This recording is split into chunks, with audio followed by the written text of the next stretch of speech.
கேரளாவில் நான் ஷூட்டிங்க்கு வந்திருக்கேன்னு தெரிஞ்சதுக்கே லட்சம் பேர் வந்தான். பொது வெளிக்கு அதுவும் பெண் பிள்ளைக்காக நான் குரல் கொடுக்க வரேன்னு தெரிஞ்சிச்சுன்னா கோடி பேர் கூடுவான். சட்டம் ஒழுங்கு அன்னைக்கே கூடும், அன்னைக்கே ஆட்சி மாற்றம் ஏற்படுவதற்கான எல்லா வழிவகையும் நடக்கலாம். அந்த வகையில் நான் அதை செய்யாமல் நீங்கள் செய்வதற்கு என்ன முனைப்பு காட்டணுமோ காட்டுங்கள் அப்படின்னு ஒரு நிர்பந்தத்தையும் நெருக்கடியும் ஏற்படுத்தி இந்த ஆட்சியாளர்களுக்கு முற்றுப்புள்ளி வைப்பதற்கான ஒரு அழுத்தத்தை கொடுப்பதற்காக தான் அவர் போராடுற மாதிரி பார்க்குறேன். அப்படி இல்லைனாக்கா ஆளுநர் அதுக்கு இணங்கி வரவில்லை என்றால் அப்படின்றதுக்கு பேச்சே வராது. ஆளுநர் இணங்கி வருவார். ஏன்னா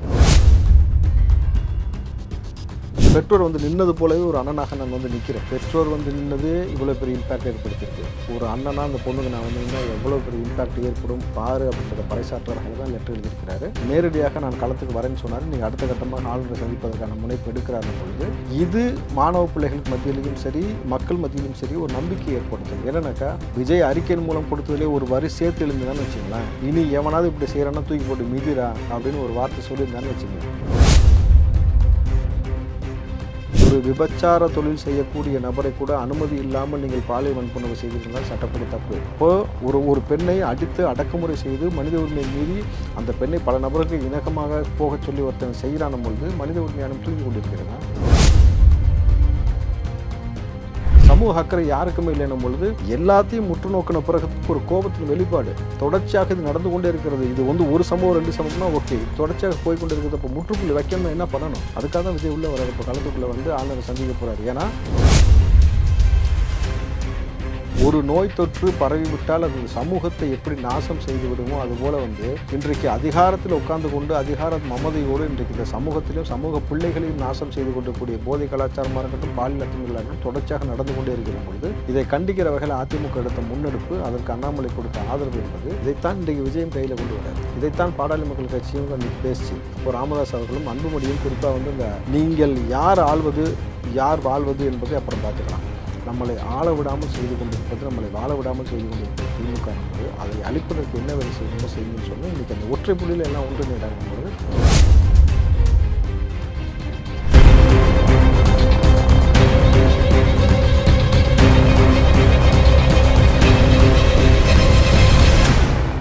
ரேலோ நேயர்களுக்கு வணக்கம். இன்று நம்மளுடைய நேர்காணலுக்கு காங்கிரஸ் கட்சியை சேர்ந்த திரு ராவுத்தர் இப்ராஹிம் அவர்கள் இணைஞ்சிருக்காங்க. சார் வணக்கம். வணக்கம் தம்பி, எப்படி இருக்கீங்க? நலமா இருக்கேன். 1 மணிக்கு ஆளுநர் அவர்களை தாவேக்காவினுடைய தலைவர் திரு விஜய் அவர்கள் சந்திக்கிறாங்க. பாலியல் வன்கொடுமை தொடர்பான விஷயங்கள் பற்றி பேசுறதுக்கு தொடர்பா. ஸோ இது பண்ணுறதுனால என்ன விதமான இம்பேக்ட் கிரியேட் ஆகும் சார்? அதிகார திமுறோடு இருக்கக்கூடிய நபர்களை அடக்குவதற்காக ஆளுநரை சந்திக்கிறார் விஜய் அவர்கள். இது எதை பறைசாட்டும்னாக்கா மன்னராட்சியில் நம்ம என்ன வேணாலும் செய்யலாம், எதை வேண்டுமானாலும் செய்யலாம், அதிகாரத்தோடு துணை நின்றாக்கா ஒரு அதிகார மையத்தோடு நம்ம இருந்தாக்கா யார் வீட்டு பெண்கள் மீது வேணாலும் கை வைக்கலாம்னு ஒரு திமிர்த்தனம் இங்கே நடந்து கொண்டு பெண்களுக்கு எதிரான ஒரு அத்துமீறல்கள் நடந்து கொண்டே இருக்குல்ல. இதுக்கு முற்றுப்புள்ளி வைக்கணும்னாக்கா இன்றைக்கு இது சரியாக செய்ய வேண்டிய முதலமைச்சர் செய்யலை, துணை முதலமைச்சர் வாயை திறக்கலை அப்படின்னும் பொழுது இதற்கு அடுத்த நடவடிக்கை யாரிடம் போக வேண்டும்? ஆளுநரிடம் போனால்தான். ஆளுநர் எங்கே கொண்டு போவார்? சென்ட்ரல் கொண்டு போனால் என்ன நடக்கும்? சென்ட்ரல் மாநில அரசு மேலே கேள்வி எழுப்பாங்க, நடவடிக்கை எடுப்பாங்க. இங்கே இருக்க பல பேர் சென்ட்ரல் பிரசனுக்கு போகிறதுக்கான எல்லா வாய்ப்பும் ஏற்படும். ஸோ அதை நோக்கி செல்வதற்காக விஜய் அவர்கள் தீர்க்கமாக ஆளுநரிடம் வைக்கக்கூடிய கோரிக்கை என்னவாக இருக்கும்னா அதுக்கு கடுமையான நடவடிக்கை நீங்கள் எடுங்கள், இல்லை என்றால் பொதுவெளிக்கு நான் வருவேன். நான் பொதுவெளிக்கு வந்தால் என்ன நடக்கும் என்பதை ஒன்றும் இல்லை, என் சினிமா ஷூட்டிங்கை போய் பாருங்கள். கேரளாவில் நான் ஷூட்டிங்க்கு வந்திருக்கேன்னு தெரிஞ்சதுக்கே லட்சம் பேர் வந்தான். பொதுவெளிக்கு அதுவும் பெண் பிள்ளைக்காக நான் குரல் கொடுக்க வரேன்னு தெரிஞ்சிச்சுன்னா கோடி பேர் கூடுவான். சட்டம் ஒழுங்கு அன்னைக்கே கூடும், அன்னைக்கே ஆட்சி மாற்றம் ஏற்படுவதற்கான எல்லா வழிவகையும் நடக்கலாம். அந்த வகையில் நான் அதை செய்யாமல் நீங்கள் செய்வதற்கு என்ன முனைப்பு காட்டணுமோ காட்டுங்கள் அப்படின்னு ஒரு நிர்பந்தத்தையும் நெருக்கடியும் ஏற்படுத்தி இந்த ஆட்சியாளர்களுக்கு முற்றுப்புள்ளி வைப்பதற்கான ஒரு அழுத்தத்தை கொடுப்பதற்காக தான் அவர் போராடுற மாதிரி பார்க்குறேன். அப்படி இல்லைனாக்கா ஆளுநர் அதுக்கு இணங்கி வரவில்லை என்றால் அப்படின்றதுக்கு பேச்சே வராது. ஆளுநர் இணங்கி வருவார். ஏன்னா அவர்களுக்கும் தேவை திமுக ஆட்சியை முடிவு கட்டுவது தான் மோடியோடைய சபதமாக இருக்கிறது பொழுது ஆளுநர் ஒரு சமூகத்தில் நடக்கக்கூடிய அந்த அத்துமீறல்களை தடுக்க தவறிய இந்த கட்சியை கண்டிப்பதற்கான எல்லா நடவடிக்கையும் அவர் தரப்பிலிருந்து எடுப்பார். ஆனால் ஒருவேளை விஜய் அவர்கள் இந்த நடவடிக்கையும் போதவில்லை என்று பொதுவெளியில் வரேன்னு முடிவு பண்ணிட்டார்னு வச்சுங்க, பொதுவெளிக்கு வரலன்னு சொல்லிட்டே இருந்தீங்கல்ல, வந்துட்டார்னாக்கா கள நிலவரம் வேற மாதிரி நடக்கும். நீங்கள் 2026 வரைக்கும் இந்த ஆட்சியில் இன்னும் உட்காந்துட்டு நம்ம ஜாலியாக ஜம்பமாக இருக்கலாம்னு நினைப்பற எல்லா நினைப்பிற்கும் அன்னைக்கே மண்ணள்ளி போடப்படும். நல்லா யோசிச்சு பாருங்க தம்பி, யதார்த்தமாக பேசுகிறேன். அண்ணாமலை பொதுவெளியில் சாட்டில் அடித்து கொண்டார். ஒரு கவனம் ஈர்ப்பு பெற்றது. அது கிரிட்டிசைஸ் பண்ணலாம், பட் ஆனால் எதற்காக செஞ்சார்ன்ற ஒரு ஃபோக்கஸ்ட்டு மக்கள்கிட்ட போய் சேர்ந்துருச்சு. அதிமுக கையில் ஒரு விஷயம் எடுத்துச்சு, யார் அந்த சாரு வந்தது அந்த காரு அப்படின்ட்டு அவங்க க்ளீனாக கொண்டு போனாங்க. இன்றைக்கு அது எந்த அளவுக்குனாக்கா மெயின் ஸ்ட்ரீம் மீடியாவிலேருந்து எல்லாத்துலேயும் வந்து கவர் ஆகிடுச்சு. அந்த குறிப்பாக எக்ஸ்பிரஸ் சேனலில் அவங்க செஞ்ச முன்னெடுப்பாக இருக்கட்டும், ஊர் முழுக்க ஒட்டின போஸ்ட்டும் மிகப்பெரிய கவனத்தை ஈர்த்துச்சு. அப்போது இவர்கள் 2 பேரும் இந்த அளவுக்கு முனைப்பாக கொண்டு போயிட்டு இருக்கிறாங்க. இதை தாண்டி விஜய் அவர்கள் பொதுவெளிக்கு வருகிறேன், இதை கண்டித்து ஒரு ஆர்ப்பாட்டம் அப்படின்னு அனௌன்ஸ் பண்ணிட்டாருன்னு வச்சுங்க, நான் நேரடியாக வரேன், இருக்கவே இருக்குது மெரினா பீச். நீங்கள் விஜய் வந்து எப்படியாவது தடுத்தலாம்னு நினைக்காதீங்க. அவர் பாட்டுக்கு வந்து மாஸ்க்கை போட்டு கயிறு கட்டிட்டு அவர் பாட்டுக்கு வந்து பைக்கில் வந்து இறங்கிட்டு இருப்பாப்புல, சைக்கிள் ஓட்டு வந்துட்டு இருப்பாப்புல, உங்களால் கண்டுபிடிக்க முடியாது. வந்துட்டேன்னு சொல்லி வந்து நின்றுட்டாருன்னு வச்சிங்களேன், என்ன செய்வீர்கள்? மிகப்பெரிய கொந்தளிப்பையில் இருக்கக்கூடிய மக்கள் மத்தியில் விஜய் வராரு, இந்த விஷயத்துக்காக குரல் கொடுக்க வராரு. ஒரு சமூகத்தில் ஒவ்வொரு பிள்ளைகளுக்கும் ஒரு அண்ணனாக, மகனாக, தகப்பனாக நின்று நான் இந்த அதிகார திமிர் பிடித்த நபர்களை, அடக்குமுறை செய்யக்கூடிய இந்த நபர்களை ஒழித்து கட்ட வேண்டிய வேலையும் கடமையும் எனக்கு வந்து விட்டது. This is the right time to come அப்படின்னு சொல்லிட்டு வெளியில் வந்துட்டாருனாக்கா சொல்லி முடிஞ்சிடும். அப்போது இதற்கான முன்னெடுப்பை விஜய் செய்வது உள்ளபடி பாராட்டுகிறார். இன்றைக்கு அவர் கைப்பட எழுதின கடிதமும் அதைத்தான் பறைசாற்று. அந்த கடிதம் யாருக்கு அப்படின்னு, கவர்மெண்ட்டுக்கா இல்லை மாணவிகளுக்கு ஆறுதல் கொடுக்குற மாதிரியான ஒரு கடிதமா அப்படின்ட்டு ஒரு கேள்வி வருது. நீங்கள் யாருக்கா இருக்கும் அப்படின்னு நினைக்கிறீங்க? அக்னி சிறகை எழுந்து வா, இந்த அடக்குமுறைகளை கண்டு நீங்கள் அஞ்ச வேண்டாம், உங்களால் முடியாது என்று சொல்லக்கூடிய இந்த சமூகத்துக்கு மத்தியில் முடியும் அப்படின்னு ஒரு ஆளும் கட்சிக்கு எதிராகவும் இந்த பாலியல் குற்றச்சாட்டு நடந்த இவ்வளோ பெரிய சம்பவம் தொடர்கதையாக நடந்து கொண்டிருக்கக்கூடிய இவ்வளோ பெரிய அத்துமீறல்களை தாண்டி இந்த அடக்குமுறை ஆட்சியில் ஒரு பெண் பிள்ளை தனியாக நின்றுக்கல இந்த விஷயத்துக்காக, அந்த பெண்ணுக்கு அரணாக அவங்க பெற்றோர் வந்து நின்றுருக்காங்கல்ல. இது போன்று அந்த பெற்றோர் வந்து நின்னது போலவே ஒரு அண்ணனாக நான் வந்து நிற்கிறேன். பெற்றோர் வந்து நின்னது இவ்வளோ பெரிய இம்பாக்ட் ஏற்படுத்தியிருக்கு. ஒரு அண்ணனா அந்த பொண்ணுக்கு நான் வந்து நின்னா எவ்வளோ பெரிய இம்பாக்ட் ஏற்படும் பாரு அப்படின்றத பறைசாற்ற வகையில் தான் லெட்டர் எழுதியிருக்கிறாரு. நேரடியாக நான் களத்துக்கு வரேன்னு சொன்னார். நீங்கள் அடுத்த கட்டமாக ஆளுநரை சந்திப்பதற்கான முனைப்பு எடுக்கிறாருன்னும் பொழுது இது மாணவ பிள்ளைகளுக்கு மத்தியிலையும் சரி, மக்கள் மத்தியிலும் சரி ஒரு நம்பிக்கை ஏற்படுத்தும். என்னன்னாக்கா விஜய் அறிக்கையின் மூலம் கொடுத்ததுலேயே ஒரு வரி சேர்த்து எழுந்ததான்னு வச்சுங்களேன், இனி எவனாவது இப்படி செய்கிறான்னா தூக்கி போட்டு மிதிரா அப்படின்னு ஒரு வார்த்தை சொல்லியிருந்தான்னு வச்சுங்க, சும்மா கஞ்சாடை காமிச்சாலே பசங்க என்ன செய்வாங்கன்னு தெரியும். சைடானா சும்மா இருப்பாங்களா? நீங்கள் அங்கே கொண்டு போய் போலீஸ் நிப்பாட்டுறேன், திமுக கட்சிக்காரன் நிப்பாட்டினா ஆலமரம் எல்லாத்தையும் அடித்து வாழைமரமாக சாய்ச்சி விட்டு போயிட்டே இருப்பாங்கன்னு வச்சுங்க. அப்படி இருக்கும் பொழுது இந்த கடிதம் என்பது எனக்கு தெரிந்து மக்களுக்கும் அந்த பெண் பிள்ளைகளுக்கும் நம்பிக்கை ஏற்படுத்துகிற வகையில் ஒரு தலைவனாக நான் ஒரு தலைவனாக உங்களுக்கு நான் நிற்கிறேன், ஒரு தளபதியாக நிற்கிறேன், ஒரு அண்ணனாக நிற்கிறேன், ஆட்சி அதிகாரத்தை எதிர்த்து கேள்வி கேட்க வேண்டிய கடமையும் பொறுப்பும் எனக்கு இருக்கின்றதை நான் வலியுறுத்துறேன்ற மாதிரியான விஷயத்தை தான் நான் பறைசாற்றும் பொழுது விஜய் அவர்களுக்கு உள்ளபடி ஒரு வரவேற்பு, ஒரு பாராட்டுகள். ஓகே, இந்த ஆளுநர் சந்திப்பில் அதாவது பாலியல் வன்கொடுமை அது ரிலேட்டபிளாக மட்டும்தான் இருக்குமா, இல்லை வேற ஏதாவது பேச்சுவார்த்தை போகிறதுக்கு வாய்ப்பு இருக்கு? நிச்சயமாக போதை கலாச்சாரம், பாலியல் குற்றச்சாட்டு, கல்வியில் இருக்கக்கூடிய இந்த பிரச்சனைகள், இது மூன்றும் சரி செய்யாமல் இந்த சமூகம் மேம்படாது என்பதை நிச்சயமாக விஜய் பேசுவார். மாணவ பிள்ளைகளுக்கு இந்த போதை கலாச்சாரம் தலைவிரித்து ஆடிக்கொண்டிருக்கிறது, அவர்கள் குடும்பத்தை நிலைகுலைய வைத்துக் கொண்டிருக்கிறது அப்படின்றதையும், பெண் பிள்ளைகளுக்கு தொடர்ச்சியாக அடக்குமுறை நடந்து கொண்டே இருக்கிறது. 6ஆம் வகுப்புலேருந்து 12ஆம் வகுப்பு வரை சிறந்த முறையில் நீங்கள் கல்வி பயின்றீங்கன்னாக்கா நாங்கள் வந்து அரசாங்கம் மேல் படிப்பை ஏற்றுக்கிறோம்னு நீங்கள் சொல்கிறீங்க. ஆனால் 6லேருந்து 12 வரைக்கும் படிக்கக்கூடிய சூழலை ஏற்படுத்திருக்கீங்களா? இல்லை. காலேஜுக்கு போய் படிக்க போனாக்கா நீங்கள் இன்னும் சொல்ல போனீங்கன்னாக்கா, நேற்று ஒரு வழக்கறிஞர் ஒரு விவாதத்தில் பேசுகிறாரு, புதருக்குள்ளே உட்காந்து அப்படி தான் செய்வாங்கன்றாரு. இதை நான் சொல்வதில் எனக்கு எந்த ஆச்சரியம் கிடையாது, மறுபடியும் உறுதிப்படுத்துகிறேன். நீங்கள் ஏன் புதருக்குள்ளே போனால் இதை நடக்கும்னு சொல்லி ஒரு வழக்கறிஞர் மெயின் ஸ்ட்ரீம் மீடியாவில் உட்காந்து ஒரு ஊடகத்தில் பேசுகிறார். தம்பி, அது எவ்வளோ வருத்தமான விஷயம். ஊருக்கு வெளியில் ஆற்று பாலத்தை தாண்டி அதுக்கப்புறம் ஏதோ ஒரு புதருக்குள்ளே உட்காந்த மாதிரி பேசுகிறது தான் பைத்தியக்காரத்தனமாக இருக்குது. ஊருக்கு உள்ளே இருக்கக்கூடிய மெயினான காலேஜ் கேம்பஸ்குள்ளே உட்காந்துருக்காங்கன்னா கேம்பஸ் முழுக்க புதர் வச்சுருந்தா யாரோட பிரச்சனைடா? அங்கே இருக்க பிள்ளைங்க, அங்கேயே தங்கியிருக்கிற பிள்ளைங்க அங்கே இருக்கிற இடத்துல தான் உட்காந்து பேசுவார்கள். நீ அதை ஒருத்தர் நோட்டம் போட்டு போய் தொடர்ச்சியாக அந்த பெண் பிள்ளைகளை அடித்து துன்புறுத்தி அந்த அடுத்த செகண்டுகளில் கார் வந்து நிற்கிறதுனா இப்போ எவ்வளோ சிஸ்டமேட்டிக்காக தொடர்கதையாக நடந்து கொண்டிருக்கிறதோ, அந்த தெரு பொறுக்கிக்கு அந்த மாதிரி புறம்போக்குங்களுக்கு நீங்கள் வந்து வக்காலத்து வாங்கி பேசுறீங்க. நீங்கள் வழக்கறிஞரான்னு கேட்குறேன். அப்போது இது போன்ற கேடுகட்ட நபர்கள் வந்து இந்த மாதிரியான கேடுகட்ட செயல்களுக்கு ஆதரவு தெரிவிப்பது என்பது வருத்தத்திற்குரிய விஷயமா இருக்குது. ஏன்னா ஒரு சமூக அக்கறை உங்களுக்கு இருக்கணும்னா நீங்கள் என்ன சொல்லணுமோ அதை சொல்லியிருக்கணும். பாதிக்கப்பட்ட பெண் பிள்ளையே வந்து நீங்கள் மீண்டும் மீண்டும் குற்றம் சாட்டு சொல்கிறீங்கனாக்கா, அப்போ பெண்களை இன்னும் சிறைக்குள்ளே வச்சும் கேமரா தலையில் ஒன்று காலில் ஒன்று வச்சும் வந்து 10 பேர் காவலோடையே எல்லா இடத்துக்கும் அனுப்ப முடியுமா? சொல்லுங்கள் பார்ப்போம். எந்த இடத்துல ஒரு ஆம்பளை பையன் போய் அந்த இடத்துல உட்காந்து தப்பு இல்லை, ஒரு பொம்பளை பிள்ளை உட்காந்து தப்புன்றீங்க, எனக்கு புரியல. ஒரு ஆம்பளை பையன் இந்த மாதிரி உட்காடுறான், சரிங்களா? ஒரு தனிமையில் 2 பசங்க போய் உட்காரானுங்க, 10 பொம்பளை பிள்ளைங்க தூக்கிட்டு போய் ரேப் பண்ணுதுங்களான்னு? இல்லை, ஒரு பொம்பளை பிள்ளை உட்காந்தா ரேப் பண்ணணும் அப்படின்ற மாதிரியான ஒரு எண்ண ஓட்டம் உங்களுக்கு எங்கேருந்து வருது? உங்கள் திமிர்த்தனத்தையும் உங்கள் ஆம்பளைத்தனத்தையும் ஒரு ஆம்பளைட்ட காட்டணும். நீ சரியான ஆம்பளை, சரியான வீர உள்ளவன்ட்டு. பலவீனப்பட்ட ஒரு பெண்களை அடித்து நீங்கள் அவங்கள வந்து காயப்படுத்துறது எந்த வகையில் சாத்தியம்? அவர்கள் உடல் ரீதியாக தான் வலிமை இல்லை, மன ரீதியாக மிக வலிமை பெற்றவர்கள். நீங்கள் பெண்களை மட்டும் எப்பயுமே ட்ரிகர் பண்ணக்கூடாது. ட்ரிகர் பண்ணிங்கன்னு வச்சுங்களேன், அது எங்கே கொண்டு போய் நிற்கும்னாக்கா, மதுரை ஏற்கனவே உங்களுக்கு சாட்சி, கண்ணகியை வந்து சிலை வச்சுருக்கீங்க. அதுக்கு தான் நான் திரும்ப சொல்கிறேன், தமிழ்நாட்டில் கண்ணகி சிலை தேவையில்லை, கலைஞர் சிலையே போதும். கரெக்டுங்களா? பெண்களுக்கு நீதி கிடைக்கணும் கல்லைங்க சிலையை வச்சு இங்கே என்னத்துக்கு கழட்டுறதுக்காக நான் கேட்குறேன். ஒரு கண்ணுக்குட்டியை தேரில் ஏற்றிட்டான்னு சொல்லி அந்த கண்ணுக்குட்டிக்கு அந்த தாய் பசுவுக்கு நீதி வழங்கிய தமிழகம் இது, புரியுதுங்களா? ஆனால் இன்றைக்கு என்ன நடந்து கொண்டு இருக்கிறது? ஒரு பெண் பிள்ளையை அடிச்சுட்டாங்க. ஒரு பெண் பிள்ளைக்கு பாலியல் அத்துமீறல் கொடுத்தாலும் ஒரு ஜெயிலர் ஒரு லேடி அடிக்கிறாங்க, தன் தாய் அடிக்கிறாங்கனாக்கா அந்த லேடி மீது வழக்கு பதிவு செய்கிறீங்க, அந்த பெண் மீது வழக்கு செய்யப்படுறீங்கன்னா வழக்கு பதிவு செய்கிறீங்கனாக்கா அப்போ எவ்வளோ மோசமான ஒரு சூழல் இங்கே நிலவி கொண்டிருக்கு நம்ம புரியுதுல உங்களுக்கு? எவ்வளோ ஒரு இன்றைக்கு சட்டம் சொல்கிறது பாதிக்கப்பட்ட பெண்ணுடைய தரவுகளை வெளியிட்டுள்ள 2 ஆண்டு காலம் சிறை தண்டனை. அந்த தரவுகளை வெளியிட்ட அந்த ஐயோ மீது இது வரைக்கும் வந்து வழக்கு பதிவு செஞ்சு அவர் கைது பண்ணியிருக்கீங்களா அல்லது சஸ்பெண்ட் பண்ணியிருக்கீங்களா? ஏன் பண்ணல? ஒரு பொறுக்கி ஒரு அக்யூஸ்டு புறம்போக்கு கொலை செய்யக்கூடிய நபரை வந்து என்கவுண்டர் செஞ்சுட்டாக்கா மனித உரிமையான உள்ளே வருது. ஆனால் இந்த நொடி வரைக்கும் ஒரு பச்சை பிள்ளை ஒரு 19 வயசு 17 வயசு பிள்ளைகள் எல்லாத்தையும் சர்வசாதாரணமாக கை வைக்கிறீங்க. சின்ன சின்ன பிள்ளைகள் மீது கூட பாலியல் அத்துமீறல் நடந்து கொண்டிருக்கிறது. மனித உரிமை ஆணையம் என்ன செய்து கொண்டிருக்கிறது? ஒரு பெண் பிள்ளையோட அனுமதி இல்லாமல், குறிப்பாக ஒரு விபச்சார தொழில் செய்யக்கூடிய நபரை கூட அனுமதி இல்லாமல் நீங்கள் பாலியல் வன்புணர்வு செய்தீர்களால் சட்டப்படி தப்பு. அப்போது ஒரு பெண்ணை அடித்து அடக்குமுறை செய்து மனித உரிமை மீறி அந்த பெண்ணை பல நபர்கள் இணக்கமாக போகச் சொல்லி ஒருத்தன் செய்கிறான் பொழுது மனித உரிமையான தூங்கி கொண்டிருக்கிறதா? நீங்கள் தானே முதல்ல உள்ளே வந்திருக்கணும். மாதர் சங்கங்கள் எங்கே சென்றது?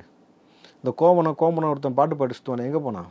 இன்றைக்கு சத்யராஜ்லாம் வந்து புரட்சிகரமாக பேசுவார், பிரகாஷ்ராஜ் பேசுவார், கரெக்டுங்களா? சினிமா பிரபலங்கள் அத்தனை பேரும் பேசுவார்கள். இவரெல்லாம் எங்கே போனாங்க? ஆர்ஜே பாலாஜியை காணா, சித்தார்த்த காணா, சூர்யா, ஜோதிகாலாம் வந்து கோயில் வேணாம் பள்ளிகள் திறங்கன்னு சொன்னீங்க. பள்ளி மாணவ பிள்ளைகளுக்கு கல்லூரி மாணவ பிள்ளைகளுக்கு இவ்வளோ ஒரு பிரச்சனை நடந்திருக்கும் போது நீங்கள் வாய் திறக்கவே இல்லை. சமூகத்தில் இருக்கக்கூடிய நபர்கள் எல்லோரும் மௌனத்துக்கு கிடக்குறீங்க. ரஜினிகிட்ட எதை கேட்டாலும் ஓ மை காடுங்கிறாரு. விஜயகாந்த் இறந்ததை குறித்து கேட்டால் வாழ்த்து தெரிவிச்சுட்டு போகிறாரு. அவருக்கு அரசியல் புரிதலே இல்லாமல் போச்சுன்னும் பொழுது, சமூக அக்கறை யாருக்குமே இல்லைன்னும் பொழுது, எல்லாத்தையும் முற்று நோக்கின பிறகு ஒரு கோபத்தின் வெளிப்பாடு தொடர்ச்சியாக இது நடந்து கொண்டே இருக்கிறது. இது வந்து ஒரு சம்பவம் 2 சம்பவம்னா ஓகே, இது தொடர்ச்சியாக போய்கொண்டு இருக்கிறது. அப்போ முற்றுப்புள்ளி வைக்கணும்னா என்ன பண்ணணும்? அதுக்காக தான் விஜய் உள்ளே வர்றாரு. இப்போ களத்துக்குள்ளே வந்து ஆளுநரை சந்திக்க போகிறார். ஏன்னா இங்கே எளிமையான ஒரு கேள்வி என்கிட்ட இருக்குது. எம்எல்ஏ, எம்பி, அமைச்சர் வீட்டு பெண்கள், அவங்க வீட்டு பெண்கள் இருப்பாங்க, அவங்க வீட்டு பெண் குழந்தைகள் இருப்பாங்க. அவர்கள் மீது இது வரைக்கும் யாரும் கை வைத்ததா வரலாறே கிடையாது. சாமானிய பெண்கள் மீது வந்து தொடர்ந்து கை வச்சுக்கிட்டே இருக்கிறான்.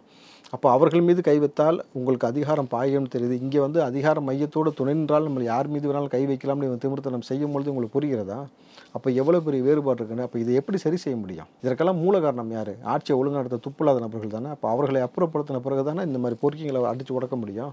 இப்போ அதை முன்னெடுத்து தான் விஜய் வர்றாருன்னு பார்க்குறேன். உள்ளபடி இது வாழ்த்துக்கள். அந்த கடிதத்தில் ஒரு விஷயம் வந்து குறிப்பிட்டிருந்தாங்க. அதாவது இந்த விஷயம் தொடர்பாக ஆட்சியாளர்கள்ட்ட சொல்லி எந்த பயனும் இல்லை அப்படின்ட்டு. அதனுடைய அடுத்த நடவடிக்கை தான் இந்த ஆளுநர் சந்திப்பு அப்படிங்கிற முறையில் எடுத்துக்கலாமா? நிச்சயமா. இப்போ இவ்வளோ பிரச்சனை காரணமே ஆட்சியாளர்கள் நம்மளும் அவங்கள்ட்ட பேசி என்ன போகுது? அவன் வழக்கம் போல் ஈயம் பூசின மாதிரி ஒரு பேச்சு பேசுவான். கூட்டணி கட்சிகள் ஈயம் பூசாத மாதிரி ஒரு பேச்சு பேசும். அப்போ இது வந்து சாலச்சிறந்தது கிடையாது. அப்போ அடுத்த நடவடிக்கை போயிடணும். ஏன்னா இதுக்கு மேலே வந்து காலதாமதம் செய்யக்கூடாது என்பதற்காக ஆளுநரை சந்தித்து விட்டு பிரதமரை கூட சந்திக்கலாம். நீங்கள் மறுபடியும் சங்கின் பெயிண்ட் டப்பா தூக்கிட்டு வரலாம். கத்துங்கடா, கதறுங்க, சாவுங்க. எங்களுக்கு அதை பற்றி கிடையாது. எங்களுக்கு தேவை உங்களை இங்கேருந்து ஒழித்து கட்டுவதற்கு என்ன செய்யணுமோ அதை செய்யணும். ஏன்னா எங்கள் வீட்டு பிள்ளைகள் பாதிக்கப்படுகிறது, உங்கள் வீட்டு பிள்ளைகள் பாதிக்கப்படல, அதுகள் சொகுசாக தான் இருக்கணும் பொழுது இப்போ இதை நோக்கி அவர் நாளைக்கு பிரதமரை போய் சந்தித்தாலும் சரி, ஜனாதிபதியை சந்தித்தாலும் சரி, சந்தியுங்கள். இதற்கான முழு ஒத்துழைப்பையும் தமிழ்நாட்டு மக்கள் உங்களுக்கு கொடுப்பதற்கு தயாராக இருக்கிறார்கள். அதாவது விளக்கை நோக்கி விட்டில் பூச்சிகள் போகிறது போல விஜய் என்ற ஒரு நபரை நோக்கி இளைஞர்கள் பெருவாரியாக போகிறாங்கனாக்கா அந்த விளக்கு என்பது தமிழ்நாட்டு மக்களுக்கு அறிவு சுடரை ஏற்படுத்துவதற்கு கல்வியை நோக்கி போகணும்னு சொல்லுது. அந்த விளக்கு தான் அதிகார மையத்தை எடுத்து கேள்வி கேளுன்னு சொல்லுது. அந்த விளக்கு தான் பார்த்தீங்கன்னாக்கா அரசியலுக்குள்ளே வான்னு சொல்லுது. அப்போ இந்த மாதிரியான ஒரு விளக்கை, இந்த தீபத்தை நம்ம போய் அரவணைச்சு அந்த மக்கள் கூட நின்று விஜயை உச்சாணி கொம்பில் போய் உட்கார வைக்கணும்னு முடிவெடுக்கிறாங்க நம்ம பொழுது. இந்த மாற்றம், இந்த கோபம் எல்லாமே வந்து துரிதமாக அடுத்தடுத்த நடவடிக்கையாக விஜயை வந்து எதை சொல்கிறான்ல, இதுதான் சரியான நேரம் போல் களம் இறங்கி நீங்கள் அடுத்தடுத்த விஷயத்தை செய்யும் பொழுது ஒரு மிகப்பெரிய ஒரு ஆதரவும் ஒரு வெற்றி வாய்ப்பும் உங்களுக்கு நிச்சயம் கிடைக்கும். இந்த திமுக ஆட்சியை முடிவு கட்டுவதற்கு இது ஒரு துவக்கமாக இருக்கட்டும். ஓகே, இதில் நேற்று விடுதலை சிறுத்தைகள் கட்சி திருமாவளவன் அவர்கள் வந்து ஒரு விஷயம் வந்து சொல்லியிருந்தாங்க. நீங்களும் பார்த்துருப்பீங்க. போயும் வந்து ஒரு துணை முதல்வர் பதவியா என்னை வந்து பிரதமராக சொன்னால் கூட அது ஒரு சந்தோஷமாக இருக்கும் அப்படின்னு. இதில் ஏதாவது உதயநிதியாக மறைமுகமாக எதுவும் தாக்கியிருக்காரா? போயும் துணை முதலமைச்சர் பதவியான்னு சொல்லும் பொழுது நீங்கள் புரிந்து கொள்ளலாம் எளிமையாக யாரை பறைசாற்றுறாரு. உதயநிதியை தான். அப்போது ஒரு முதல்வருக்கு நிகரான பதவி துணை முதலமைச்சர் பதவி. அந்த பதவியை வந்து போயும் துணை முதலமைச்சர் பதவியா அதுக்கெல்லாம் ஆசைப்பட்றேன், ஒரு பிரதமர்னு சொன்னால் கூட பரவாயில்லன்னு சொல்லும் பொழுது அரசியல் நீண்ட பயணம் இல்லை, மக்களின் மொழியும் வழியும் புரியவில்லை, மக்களை பற்றின எந்த கவலையும் இல்லை, ஒரு குடும்பத்தில் பிறந்தனாலே இந்த பதவிக்கு வந்துடலான்னு சொல்லும் பொழுது அந்த பதவியின் மீது இந்த மரியாதை நம்பிக்கை எனக்கு போயிடுச்சு. அப்போ ஏற்பட்ட பதவி தேவையில்லை, அது என்னுடைய இதுக்கு சமம்னு சொல்லாத மாதிரி சொல்லிட்டு போயிட்டே இருந்துட்டார். அதற்கு போய் நான் ஆசைப்படுவேனா அப்படின்ற மாதிரி சொல்கிறார். அதனால் அவர் சொன்ன விஷயம் இதற்கு முன்பாக நம்மளை முதலமைச்சராக வரணும், ஆட்சி அதிகாரத்தில் உட்கார வைக்கணும். அப்படியாட்டி அதிகார பகிர்வுன்னு வரும்பொழுது அன்றைக்கி துணை முதலமைச்சர் பதவி கொடுத்தால் அவர் ஏற்றுக்கொள்வார். ஆனால் இன்றைக்கு அந்த பதவியே எனக்கு வேணான்ற அளவுக்கு அந்த பதவியை களங்கப்படுத்துகிற வகையில் அவர் சொல்கிறாரு, நீங்கள் எடுத்துக்கிறீங்க. ஆனால் அந்த பதவியை களங்கப்படுத்துகிற வகையில் வேறு யாரும் வந்துட்டான்னு தான் அவர் சொல்கிற மாதிரி நமக்கு தெரியுதுன்னும் பொழுது, அண்ணன் திருமா இதற்கு நீங்கள் இவ்வளோ ஆவேசப்பட்டீங்க, இந்த பாலியல் குற்றச்சாட்டு நடந்த விஷயத்துக்கு ஏதாவது ஆவேசப்பட்டீங்களா? கூட்டணி கட்சிகள் யாராவது ஆவேசப்பட்டீங்களா? எல்லாம் நித்யானந்தா கைலாச நாடு வாங்கிட்டு போன மாதிரி தனி நாடுக்கு போய் தனித்தீவில் உட்காந்துருக்க மாதிரி எல்லாரும் போயிட்டீங்களே தவிர, இல்லை எல்லா கூட்டணி கட்சியும் சேர்ந்து வந்து திமுகவோட இருக்க கூட்டணி கட்சிகள்லாம் சேர்ந்து போய் தனித்தீவு வாங்கிட்டீங்க, அதை போய் உல்லாசமாக இருக்கிறீங்கன்னா ஒரு கேள்வி இருக்குல்ல. நீங்கள் சமூகத்தில் நடக்கிற இந்த அவலத்திற்கு குரல் கொடுக்காமல் உங்களுக்கு எந்த பதவியும், முதலமைச்சர் பதவி, பிரதமர் பதவி, எந்த பதவியும் உங்களுக்கு கடைசி வரைக்கும் கிடைப்பதற்கான வாய்ப்பு இல்லைன்னும் பொழுது மாறி மாறி இப்படி பேசிக்கொண்டு நீங்கள் வந்து ஒரு விமர்சனத்திற்கு உள்ளாகப்படக்கூடிய நபராகத்தான் இருப்பீங்களே தவிர சமூகத்திற்கான மாற்றத்திற்கான விதையாக நீங்கள் இல்லை. அப்படி தான் நம்ம பார்க்குறோம். ஓகே. ஸோ இந்த ஒரு விஷயத்தில் எக்ஸ்பிரஸ் அவென்யூ மாலில் வந்து ஏடிஎம்கே இதுவும் பாலியல் வன்கொடுமை தொடர்பாக வந்து யார் அந்த சாரு கேட்டு அந்த பதாகைகள் வச்சு தான் அவங்க வந்து போராட்டம் நடத்தினாங்க. இதுக்கு வந்து அண்ணாமலை பாராட்டு தெரிவிச்சிருக்குது அப்படிங்கிற விஷயத்தை எப்படி பார்க்கறது? யார் அந்த சாரு, கார் வந்தது யார், புரியுதுங்களா? யார் அந்த சாரு, காரில் வந்தது யார், ரெண்டுமே நம்ம எடுத்துக்கலாம் அப்படின்னு கேட்கும் பொழுது இதற்கு அண்ணாமலை வந்து வாழ்த்து சொல்வது கூட்டணிக்காக கிடையாது. இங்கே ஒரு புள்ளியில் நீங்கள் இணைகிறாங்க. எந்த புள்ளி? மக்களுக்கு பாதுகாப்பு வேணும், மாணவிகளுக்கு பாதுகாப்பு வேணும். இதற்கு வைரஸ் போல இருக்கக்கூடிய நபர் யாரு? ஆளும் கட்சியில் இருக்கிறவங்க. அந்த நபர்கள் இருக்கக்கூடிய நபர்களால் இங்கே ஏற்படக்கூடிய பாதிப்பு, இம்பேக்ட் என்பது பெரிய லெவலில் இருக்குது. ஏன்னா ஒரு நோய் தொற்று பரவிவிட்டால் அந்த சமூகத்தை எப்படி நாசம் செய்து விடுமோ அதுபோல் வந்து இன்றைக்கு அதிகாரத்தில் உட்கார்ந்து கொண்டு அதிகார மமதையோடு இன்றைக்கு இந்த சமூகத்திலையும் சமூக பிள்ளைகளையும் நாசம் செய்து கொண்டிருக்கக்கூடிய போதை கலாச்சாரமாக இருக்கட்டும், பாலியல் அத்துமீறலாக இருக்கட்டும் தொடர்ச்சியாக நடந்து கொண்டே இருக்கிற பொழுது இதை கண்டிக்கிற வகையில் அதிமுக எடுத்த முன்னெடுப்பு, அதற்கு அண்ணாமலை கொடுத்த ஆதரவு என்பது இதைத்தான் இன்றைக்கு விஜயம் கையில் கொண்டு வர்றாரு. இதைத்தான் பாட்டாளி மக்கள் கட்சியும் இன்றைக்கி பேசிச்சு. அப்போ ராமதாஸ் அவர்களும் அன்புமணியும் குறிப்பாக வந்து இந்த எஃப்ஐஆர் காப்பி வெளியே வந்தது குறித்து அந்த மாணவி பிள்ளைகள் பட்ட பாடை வந்து அவரும் வலியுறுத்தி காணும் பொழுது அப்போ எல்லோரும் இந்த ஒற்றை புள்ளியில் இணைகிறாங்க. இந்த திமுக என்ற அராஜக போக்கு செய்யக்கூடிய இந்த ஆட்சி முறையை ஒழிப்பதற்கு ஒன்று சேர்றாங்க. அது உள்ளபடி வரவேற்கத்தக்கது. இதைத்தான் நான் எதிர்பார்த்தேன். நீங்கள் யார் ஆள்வது யார் வாழ்வது என்பதை அப்புறம் பார்த்துக்கலாம். நம்மளை ஆள விடாமல் செய்து கொண்டிருப்பது, நம்மளை வாழ விடாமல் செய்து கொண்டிருப்பது திமுக நம்பது. அதை அழிப்பதற்கு என்ன வேலை செய்யணுமோ செய்யுங்கன்னு சொன்னால் இன்றைக்கி அந்த ஒற்றை புள்ளியில் எல்லாம் ஒன்றிணைகிறாங்க நம்மளது. உள்ளபடி இது ஒரு மகிழ்ச்சியான தருணம். ஓகே. பனையூர் ஆஃபீஸ் அன்புமணி அப்படிங்கிற மாதிரி ஒரு விஷயம் அவர் மேடையிலே வந்து குறிப்பிட்டிருந்தார். இதில் விஜய் அவர்களுக்கு ஏதாவது தொடர்பு இருக்குமா, இல்லை அன்புமணி ஏதாவது சிக்னல் கொடுக்குறாரா, என்ன கதை அது? நல்லா இதையும் யோசிச்சு பாருங்களேன். விழுப்புரத்தில் தொடங்கிய பேச்சு பனையூரில் முடிஞ்சு, கரெக்டாக? விழுப்புரத்தில் தொடங்கிய பேச்சு பனையூரில் முடிஞ்சது நேற்றுன்ற மாதிரி அழகாக இங்கே கொண்டு வந்து முடிகிறாங்க. இப்போ எல்லோருமே பனையூரை நோக்கி படையெடுப்பதற்கான ஒரு வேலையை தொடங்க ஆரம்பிக்கிறாங்க. அதாவது இது எப்படி போகும்னா இன்னொரு போயஸ் கார்டன் போல் பனையூர் மாறி வருது, இன்னொரு கோபாலபுரத்தை போல் பனையூர் மாறுகிறது அப்படின்னு கூட எடுத்துக்கலாம். இது வரைக்கும் நீங்கள் பார்த்தீங்கன்னா இந்த பக்கம் தான் அப்படி வந்துச்சு. இன்றைக்கு விஜய் இருப்பதை நோக்கி அன்புமணி ராமதாஸ் வராரு. அடுத்து பல நபர்கள் அங்கே உள்ளே வந்து நாளைக்கு இந்த ஏரியாவே வந்து வேறு மாதிரி ஒரு ஏரியாவாக மாறுவதற்கான ஒரு வாய்ப்பும் இருக்கும். எதிர்காலத்தில் சொல்ல முடியாது. இந்த பக்கம் ஒரு சட்டமன்றத்துக்கு கட்டி, புரியுதுங்களா, வரக்கூடிய எலெக்ஷன் முடிஞ்சதுக்கப்புறம் இந்த பக்கம் சட்டமன்றத்துக்கு கிடப்பி இந்த பக்கம் சட்டமன்றம் வருவதற்கான வாய்ப்பும் எதிர்காலத்தில் அமையலாம் பொழுது இது உள்ளபடி வரவேற்கத்தக்கது. ஆனால் அது தகப்பனுக்கும் மகனுக்குமான ஒரு உரசல், ஒரு சண்டல், ஒரு பிரிவு அதை நோக்கினாலும் ஆனால் விஜய் நோக்கித்தான் எல்லாம் நகர்கிறதான்ற ஒரு கேள்வி இங்கே எழும்புதுன்னும் பொழுது இயல்பாக, ஏன்னா பனையூரை தேர்ந்தெடுக்க வேண்டிய அவசியம் என்ன இருக்குன்னு ஒரு கேள்வி இருக்குல்ல. இப்போ உள்ளபடி இது வந்து என்ன சொல்கிறது, நல்லதுக்காக எல்லாம் ஒன்று சேர்ந்தீங்கன்னா சந்தோஷம்தான். தீயதை அழிப்பதற்காக ஒன்று சேருங்க. அப்புறம் நீங்கள் பங்கு போகிறதெல்லாம் அப்புறம் பார்த்துக்கலாம். நிறைய விஷயங்கள் சொன்னீங்க. நேரத்துக்கு ரொம்ப நன்றி. நன்றி தம்பி.